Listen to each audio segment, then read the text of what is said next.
This is CGTN, China Global Television Network.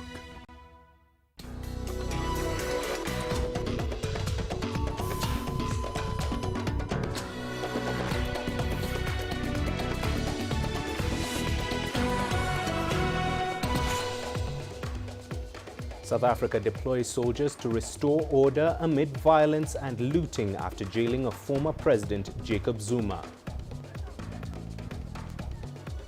Climate change effects in focus as different parts of the world experience heat waves. And Tanzania bets big on rhino tourism with a designated sanctuary for the endangered species. Hello and welcome to Africa Live only on CGTN. I'm Mahia Mutua live in Nairobi. Hannah Vivier joins me now with your business headlines. Hi Mutia. Well, here's what's coming up in business. Egypt reports record revenue from the Suez Canal despite blockage crisis in March. And South Africa's manufacturing production jumps 35% in May of 2021. Well, I'll be standing by to bring you those stories and more in the world of business. But for now, let's take a look at what's happening in the latest in news and current affairs with Mahia. Hannah, thank you. We'll come to you shortly. We begin at the top of the hour in South Africa, where soldiers have now been deployed in a bid to quell violence that erupted in the wake of former President Jacob Zuma's jailing.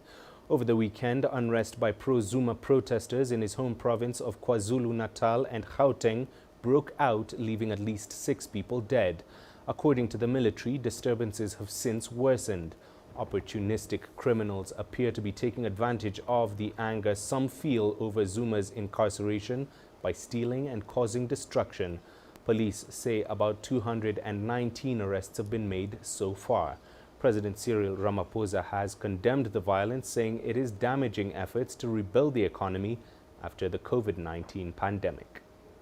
While there are those who may be hurt and angry at this moment, there can never be any justification whatsoever for anybody to embark on violent and destructive and disruptive actions that negatively affect the rights of others. Let us be clear, as a nation, that we will not tolerate any acts of criminality. We will not tolerate any acts of vandalism. Those who are involved in acts of violence will be arrested and prosecuted. Well, earlier we spoke to CGTN's Angelo Coppola on the disturbing developments in South Africa. This is what he had to say. Well, the Army generals are at the moment busy with administration and what they call pre-deployment processes. They have legislative clearance from the President, and that's based on earlier regulations that have been issued and approved, and that was some time ago. In fact, at the start of the first lockdown in March last year. So this is now all about logistics. It's about allocating troops to the 2 provinces in question. That's KwaZulu-Natal and Gauteng to start with. Those troops are going to act to support the South African police services, and they won't be deployed in separate missions, but will only be there to protect South African police services as they perform their duties. At the moment, though, there are some soldiers that have already been deployed in the Pietermaritzburg area in KwaZulu-Natal, which is the capital of that province. There are 6 confirmed deaths that have been linked to the current unrest in those 2 provinces. As you mentioned earlier, 219 people have been arrested. It does appear, though, that the protesters, looters and arsonists do most of their work at night, although we have seen some looting in malls in Soweto, which is in Gauteng, Alexandra and on the southern side of Johannesburg. So we are likely to see more injuries and some possibly more deaths overnight. We'll obviously have to see how SAPS responds by then. But the bottom line is that we're going to be watching how the police services respond, because they don't have that army backing them up just yet. At the moment, it appears, though, that they don't have the situation under control and are keeping a watching brief. There is some debate starting to emerge now that this isn't about Zuma anymore. There is a level of desperation, we understand from several NGOs that we've spoken to. Unemployment levels have skyrocketed, as you know, and people are generally starving. The unemployed and the newly unemployed don't have access to emergency social grants anymore to buy even the most basic of foodstuffs. Thousands of people are protesting in Cuba in the country's biggest demonstrations in decades. People rallied in towns and cities across the country, including Havana, demanding President Miguel Diaz-Canel step down. They're angry over shortages of food and medicine made worse by the pandemic, which has cut off crucial tourism dollars. Cuba's economy shrank by 11% last year. Cuba's government blames the country's long-standing economic problems on the American trade embargo, and the president's supporters also took to the streets in counter-protests, insisting the protesters were being paid by the U.S. Chinese Foreign Minister Wang Yi has begun a 5-day trip to Central Asia. His first visit is to Turkmenistan, followed by Tajikistan and Uzbekistan. Wang Yi is also scheduled to attend meetings of the Shanghai Cooperation Organization, where foreign ministers will discuss the security situation in Afghanistan. Stuart Smith has more from Moscow. China will be concerned about regional security and stability, trying to make sure that the fallout from this withdrawal does not affect other Central Asian states and affect China's interests, which could be as simply as trade and making sure that the Belt and Road Initiative and other ways of administering global trade can go ahead smoothly, but also making sure that terrorism doesn't return to Afghanistan. The aim of this meeting is at the end of it to agree something amongst all the Central Asian states about what to do with the changes going on in Afghanistan now. A joint statement is expected to be published at the end of the week, and discussions are very, very unlikely to involve any discussion of military intervention or military funding. It's all about peace and reconciliation by bringing parties together such as the Taliban and the Afghanistan government to try and work out something without increasing violence. And an end to the violence is, of course, the most important thing on the minds of all these Central Asian states to ensure that stability. The Taliban in Moscow last week were making all the right noises when it comes to this, but the Central Asian states, with China, with India and Pakistan as well at the SCO meeting, will be wanting to talk amongst themselves to work out exactly how to go ahead here. And indeed, those are the main things. Trade, ensuring terrorism doesn't manifest again, and ensuring that Afghanistan maintains some sort of stability going forward. Now, a global vaccine program has signed deals with 2 Chinese drug makers. The Global Alliance for Vaccines and Immunizations said on Monday it had reached advanced purchase agreements with Sinopharm and Sinovac. They'll immediately begin making 100 million doses available to COVAX. The program, run by the World Health Organization, has struggled to get vaccines to poorer countries, but is now on track to deliver 2 billion doses by early next year. The Chinese vaccines will join 9 others already in the program. Japan's capital, Tokyo, is back under a state of emergency just 11 days before the Olympics. New restrictions began on Monday as the government tries to curb a recent surge in infections. Restaurants are now banned from serving alcohol and shopping malls must close by 8 p.m. The state of emergency will last until August the 22nd, after the Olympics end. Organizers promise the games will be safe, testing will be conducted regularly, and spectators have been banned from nearly all stadiums. Meanwhile, returning to South Africa, where President Cyril Ramaphosa has announced the country will remain on adjusted alert level 4 of lockdown until July the 25th, as COVID-19 infections rise there. For the last 2 weeks, the country has consistently recorded an average of nearly 20,000 daily new cases. At present, the country has over 200,000 active COVID cases. In the last 2 weeks, over 4,200 South Africans have lost their lives to COVID-19. The president said all social, political, religious and other gatherings remain prohibited. A curfew remains in place from 9 p.m. until 4 a.m. Only those with permission may leave their homes during this period. The sale of alcohol remains prohibited and schools will remain closed until July the 26th. Meanwhile, South Africa's vaccine program is moving full speed ahead after a slow start. The country has the highest number of infections on the continent. It has registered over 2.2 million COVID-19 cases. However, the vaccine program faces challenges after violence and looting flared up in parts of the country. CGTN's Julie Shire now reports. Vaccinations in South Africa and other parts of the continent are picking up, but African nations still remain far behind the rest of the world. Just 60 million of the 3.3 billion doses administered globally have been on the continent, which means African people still remain highly vulnerable to COVID-19 infection. South Africa's vaccine program is gaining momentum as more vaccines flow into the country. Over 4 million Johnson & Johnson's and Pfizer doses have been administered. Close to 2 million people are now fully vaccinated. We are ramping our vaccination rollout program so that the vaccine can reach the majority of our population, so that more people can be protected from this devastating impact of the COVID-19 virus. Continue to see more drives and initiatives by various provinces for increased mobilization for vaccination. Of note this week is the vaccine drive-through in Gauteng. Containing a third wave driven by the highly infectious Delta variant has been difficult. Although indications are the number of cases in Gauteng are peaking, however, Gauteng province remains the epicenter of the third wave. We're extremely worried about the rise in numbers of cases in other provinces that are likely to follow the same trend, most notably Western Cape, Limpopo, Northwest, KwaZulu-Natal, and Mpumalanga. Healthcare workers, the elderly and essential staff have been given priority in the ongoing vaccinations. The net will soon be cast wider to include younger people from the age of 35.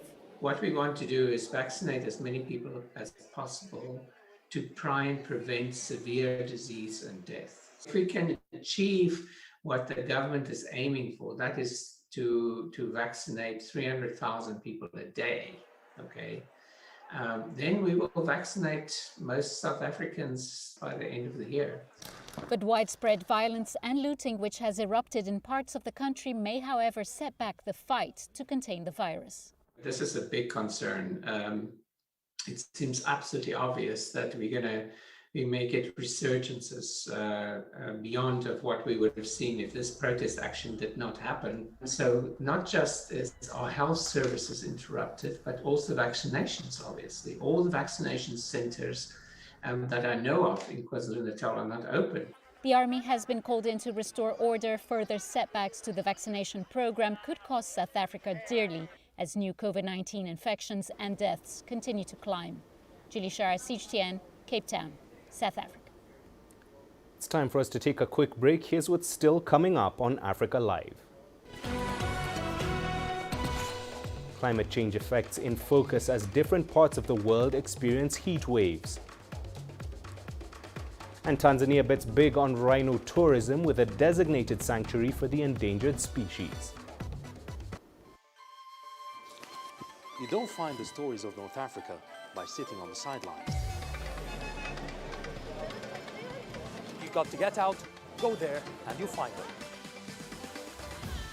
In the bazaars of Casablanca. Among the crowds in Cairo. Who come to visit Cairo, the ancient capital of Egypt. Along the waters of the Nile. Along the sands of the Sahara. No one else will take you where we can in North Africa. No one else will show you what it's all about. CGTN, see the difference.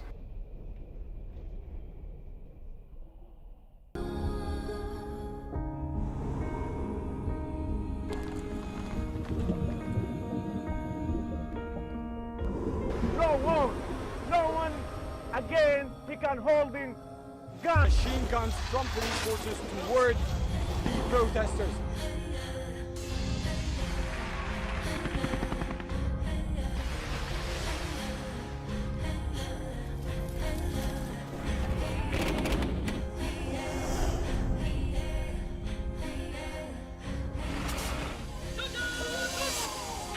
Were you worried about your life at that particular time? Not at all. Thank you very much for your time. What is your assessment of the state of the continent today? Africa has the potential to power itself. Excuse me.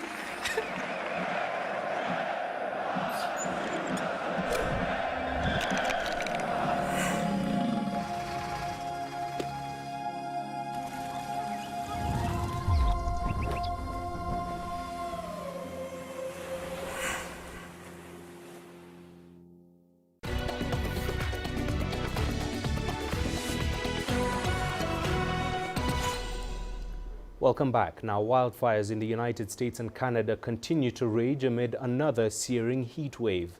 The record temperature highs have affected millions of people in the region. Evacuation orders and warnings have been issued in some states. Nearly 800,000 acres have burned in the western United States. Officials say firefighters are battling 55 large fires across 5 states. In Canada, over 500,000 acres have burned. Experts say human-caused global warming will increase the frequency and intensity of extreme weather events. Meanwhile, California is registering some of the hottest temperatures on the planet.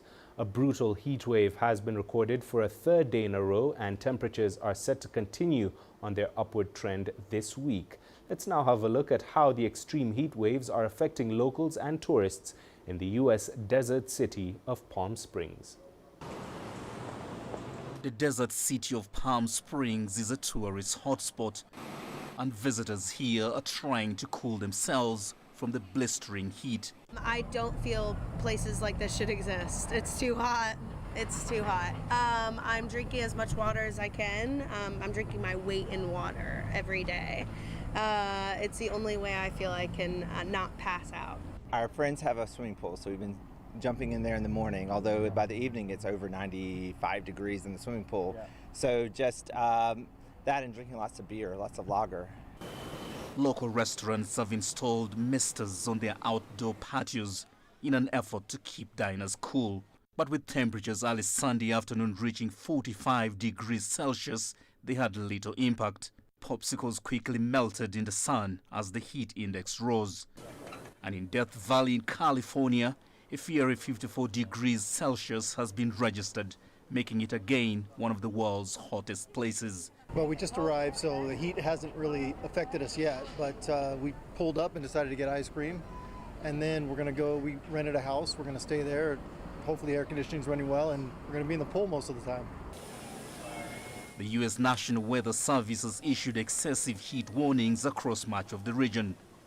The Weather Service has also cautioned residents, saying the high temperatures could be hazardous to their health, especially to small children and the elderly. Daniel Arab Moy, CGTN. In Canada, scientists say a heat wave along Canada's Pacific coast could have killed as many as 1 billion marine animals. Here is CGTN's Wanja Mungai with more. Dunman Island in Canada's British Columbia. Its pristine clear waters are home to many sea creatures. But recently, a deadly heat wave reaching as high as 50 degrees Celsius has been threatening the ecosystem. Most of the shellfish along the Salish coastline have met a fiery ending. Like this one here is freshly dead. Because it's opened up? This used to be alive? Yeah. Now there's nothing. Joe Tanowski's family has been trading in the seafood business for 65 years. But with climate change posing dangers to the trade, he fears more losses could be on the way. Basically cooked the oysters, clams, mussels. Most of the mussels around here now are all gone. My clams, you can see the sand dollars and stuff, are all dead. Probably about between 30 and 40% of my oysters. And the clams are a little higher. They really didn't like the heat. Scientists say some creatures like mussels thrive between the land and water meeting points. They are said to have ability to hold water to protect themselves from heat, but the recent heat waves have been beyond their control. Most of them have been lying dead along the shores. Scientists warn that so far, an estimated 1 billion marine animals have been lost to the weather anomaly. You can find between 50 and 100 dead mussels in an area that's just about the size of a coaster. And if you scale that up to something the size of your stovetop, there might be a few thousand. And if you think of how many stovetops might fit in an area like Stanley Park in Vancouver, and then how many Stanley Parks can fit in the entire Salish Sea, you rapidly get to some really large numbers. The United Nations Intergovernmental Panel on Climate Change says climate change is the 21st century's greatest threat to humanity. The IPCC also says that if carbon emissions are not reduced to pre-industrial levels, nature is bound to revenge. Heat waves are predicted to continue being more recurrent in 5 to 10 years intervals. Wanja Mungai, CGTN. Let's turn to Somalia, where a youth initiative has led to the opening of the country's first ecology and environment-friendly center.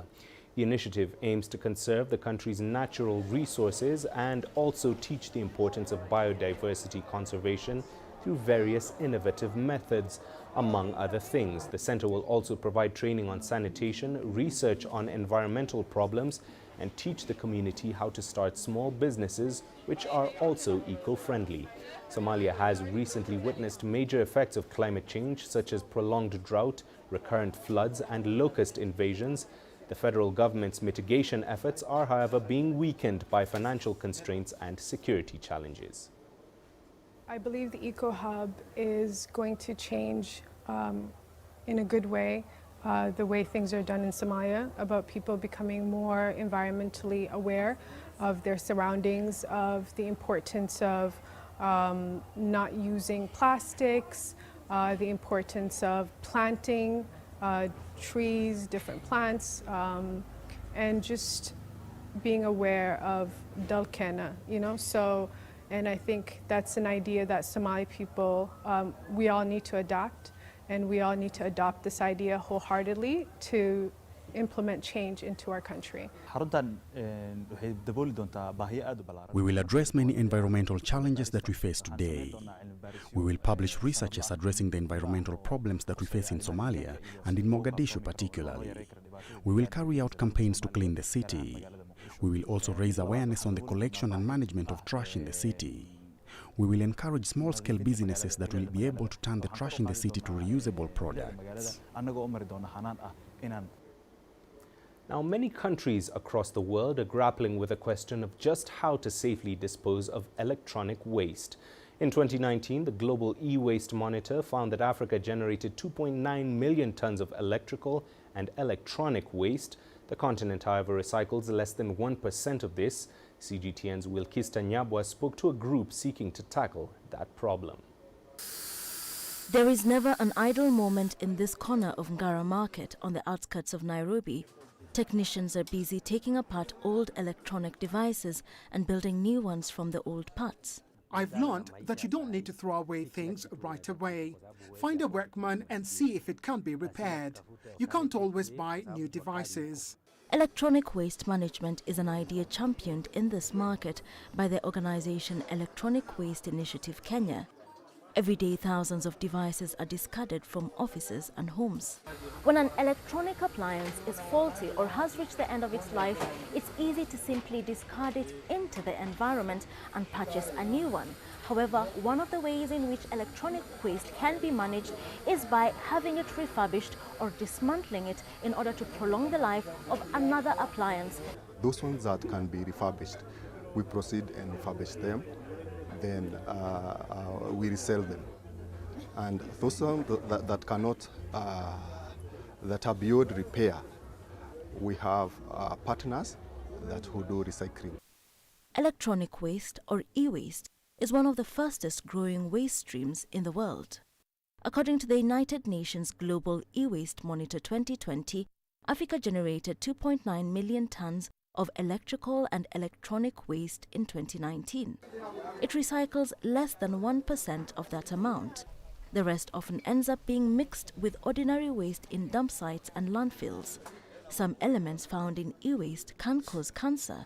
The illegal disposal of these in communities or in rivers that actually result to not only contaminating this water that people drink that will inflict problems in their bodies, but more importantly, the fact that it also litters and destroys the environment. Analysts believe part of the answer lies in regulating e-waste management through policy changes. Rwanda is one of only 13 countries in Africa that have passed national legislation on e-waste regulation. They have set up a plan that can process 10,000 metric tons of e-waste a year. And this is mining at minerals worth $66 million each and every year. As an incentive, EWIC pays collectors for electronic waste collected and brought to the center. Bit by bit, they are showing the rest of the country the way. We have adopted a circular economy model whereby when you pick these things, you can be able to innovate around and also you can be able to recover precious metals like gold, palladium, silver. Managing e-waste, they believe, could be the key to not only safeguarding the planet, but to also help unlock future opportunities for many. Wilkes Anyabwa, CGTN. Well, let's cross the border into Tanzania, which has identified the Mkomazi National Park as a center for rhino tourism. The Rhino Sanctuary now hosts 196 African black rhinos. Numerous efforts to control poaching and enhanced breeding have seen the animal numbers rise from the brink of extinction.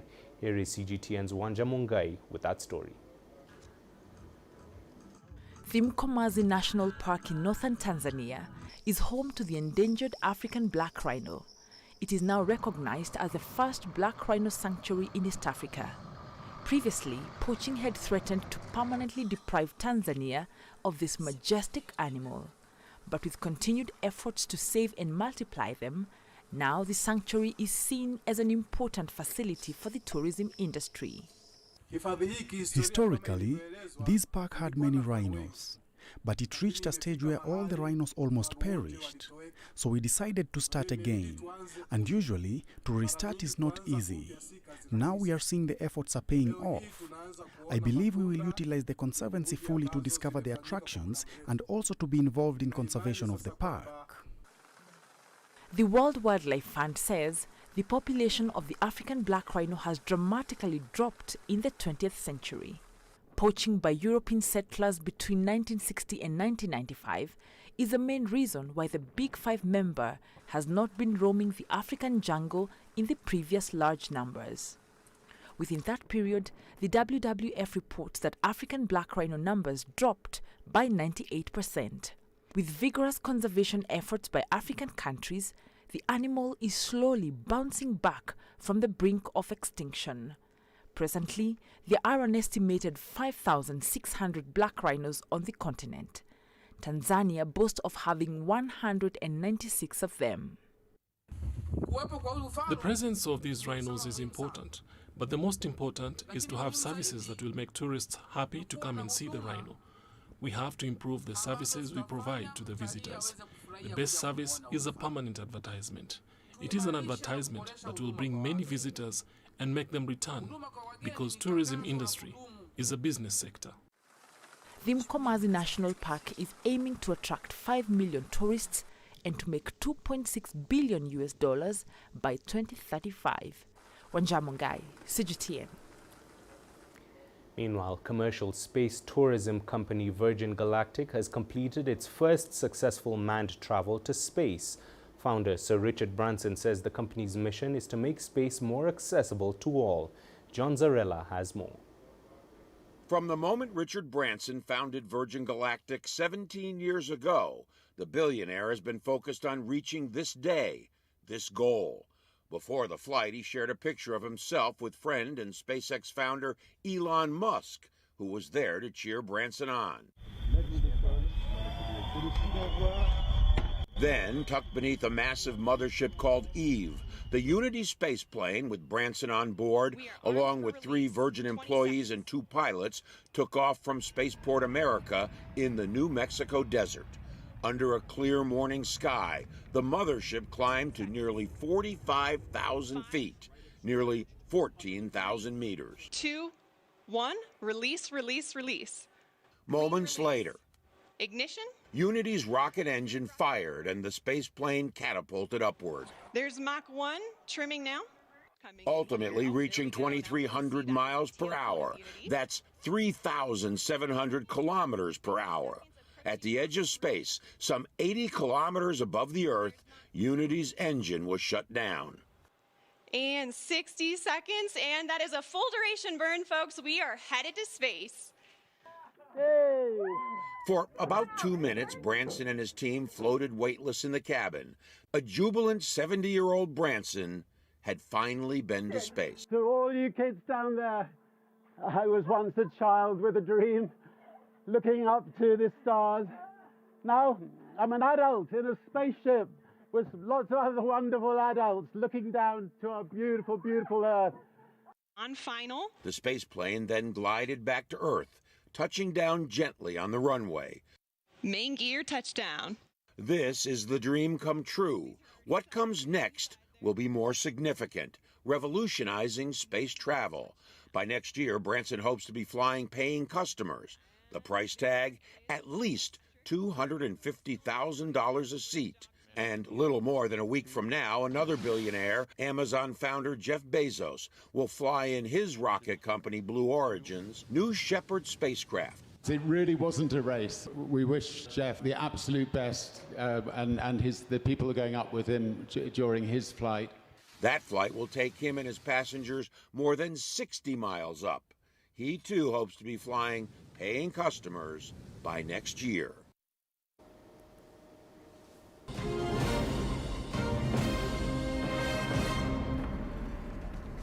Well, let's recap our top stories now. In South Africa, soldiers have now been deployed to quell violence that erupted following former President Jacob Zuma's jailing. Over the weekend, unrest by pro-Zuma protesters in his home province of KwaZulu-Natal and Gauteng broke out, leaving at least 6 people dead. Opportunistic criminals appear to be taking advantage of the anger some feel over Zuma's incarceration by stealing and destroying property. Thousands of people are protesting in Cuba in the country's biggest demonstrations in decades. People rallied in towns and cities across the country, including Havana, demanding President Miguel Diaz-Canel step down. They're angry over shortages of food and medicine made worse by the pandemic, which has cut off crucial tourism dollars. And a global vaccine program has signed deals with 2 Chinese drug makers. The Global Alliance for Vaccines and Immunizations said on Monday it had reached advanced purchase agreements with Sinopharm and Sinovac. They'll immediately begin making 100 million doses available to COVAX. And those are your top stories. Well, Hannah is back in studio and joins us for the latest in business. Thanks, Mahia. Here's what's coming up in business. Egypt reports record revenue from the Suez Canal despite blockage crisis in March.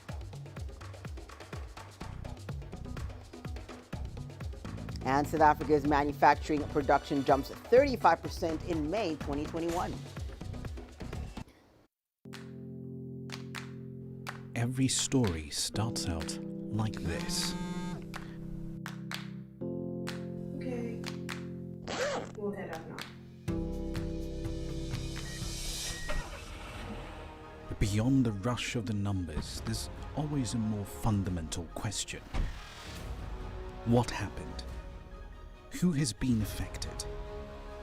When market-moving decisions are made, who's responsible and why? Let's get some reaction on ground. Joining us in Johannesburg is Sutra Nairobi. Hello, Nairobi. This is how all stories begin. See how they end. Only on Global Business.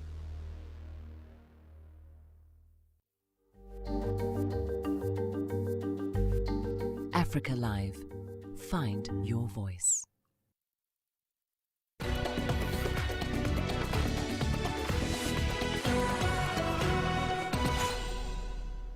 Welcome back. It's time now for the business news. The Suez Canal netted Egypt a record $5.8 billion in the 2020 to 2021 financial year. That's according to the head of the Suez Canal Authority. The increase in revenue came despite the COVID-19 outbreak, which affected world trade, as well as a 6-day blockage of the busy waterway by giant cargo ship Ever Given. The country, which takes a toll from ships going through the canal, says that crisis costed as much as $15 million per day. Maritime insurers estimate the cost to world trade to be in the billions.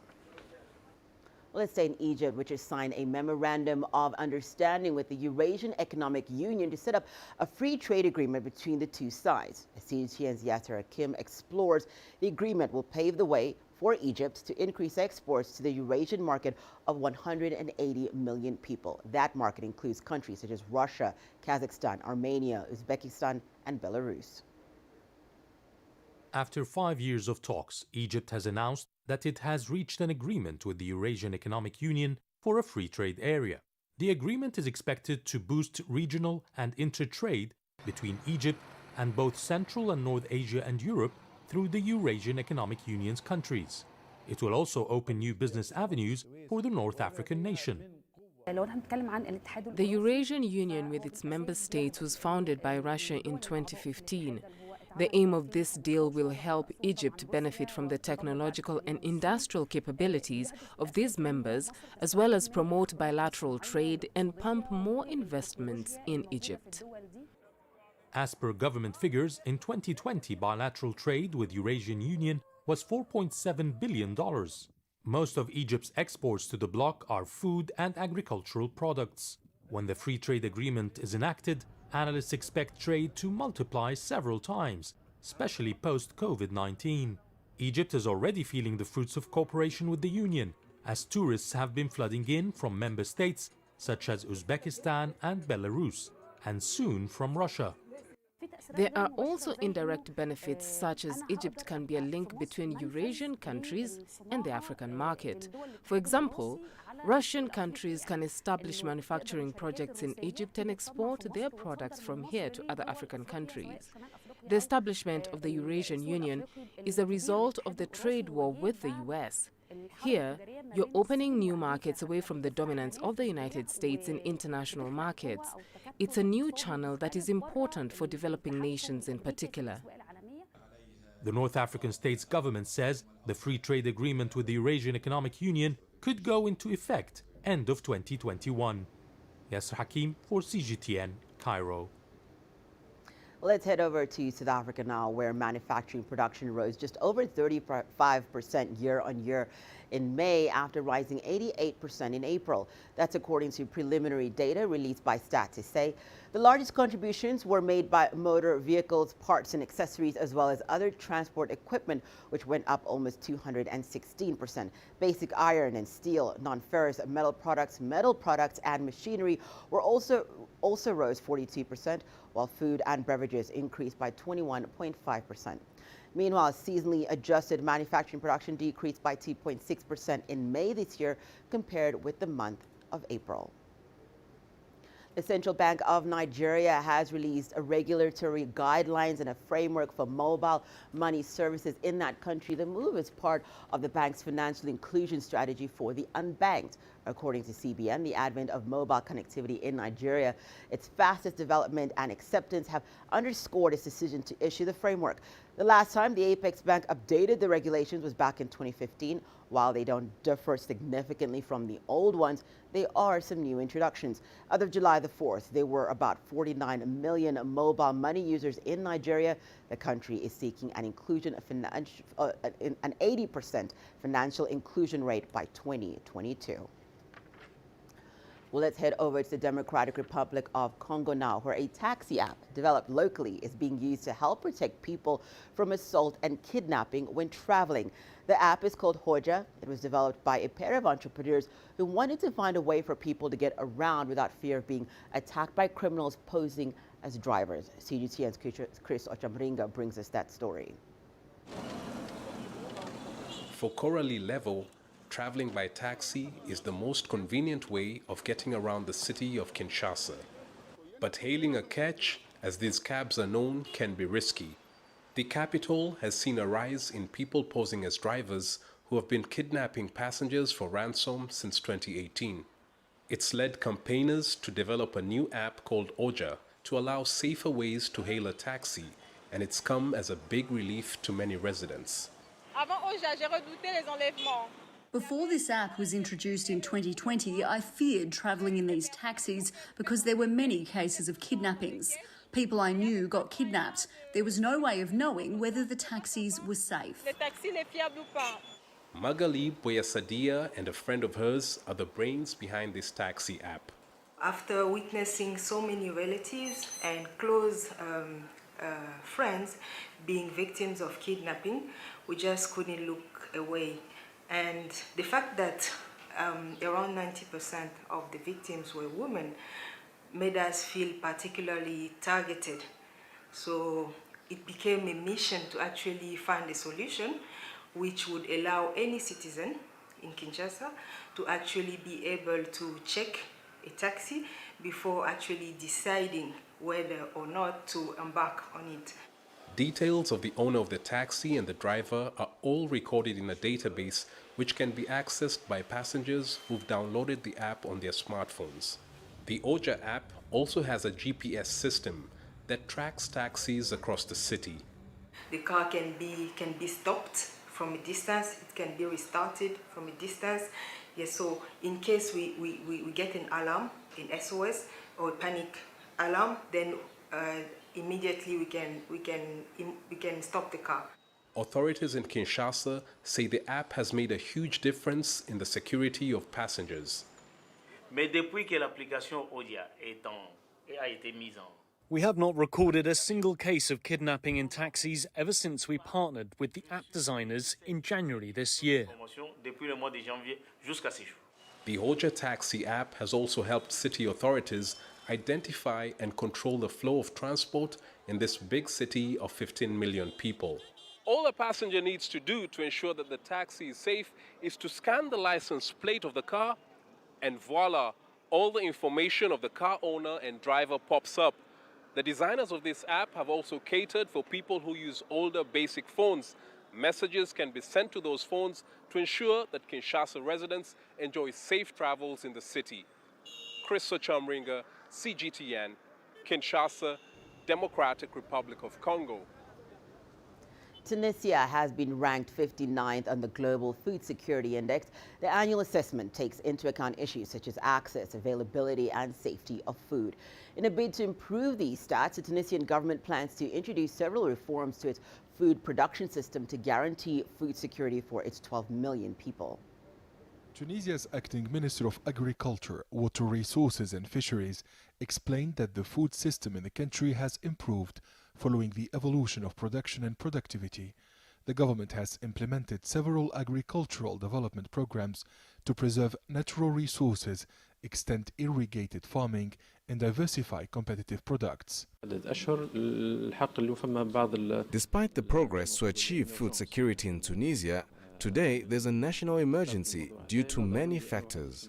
We're adapting the production system to the challenges of weather instability, global warming, and water scarcity. The representative of the Food and Agriculture Organization, FAO, in Tunisia, explained that agriculture is the largest water user globally.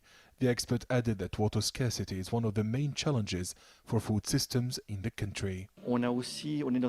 Unfortunately, we are in a country where there is relatively little water, which affects food production. So we need to reform the whole approach of agriculture to integrate this dimension of water scarcity. Let's rethink how, where, and what to produce due to climate change as well. The food system is facing many challenges. Philip Ankers also noted that the whole production and distribution cycle in Tunisia and the world was affected by the COVID-19 pandemic. The impact of the COVID-19 crisis on agriculture was very harsh, especially due to the lockdowns. The businesses were shut down and people stayed at home to fight against the health crisis. This had a direct impact on agriculture and farmers who were unable to commercialize their products. Many products were hit hard, like fisheries and some vegetables.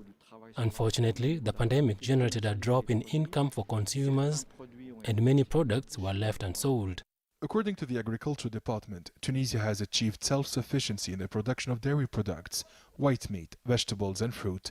However, the country still imports 50% of cereals intended for consumption, 60% of which are intended to meet fodder needs.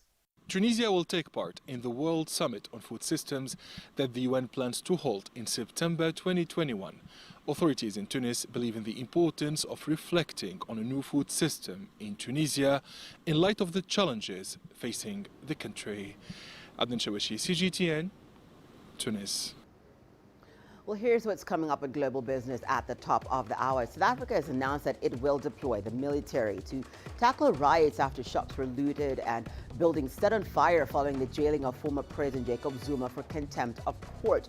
The unrest, which began over the weekend, has spread to the commercial capital Johannesburg and left at least 6 people dead. We'll be examining its economic implications and much more at the top of the hour.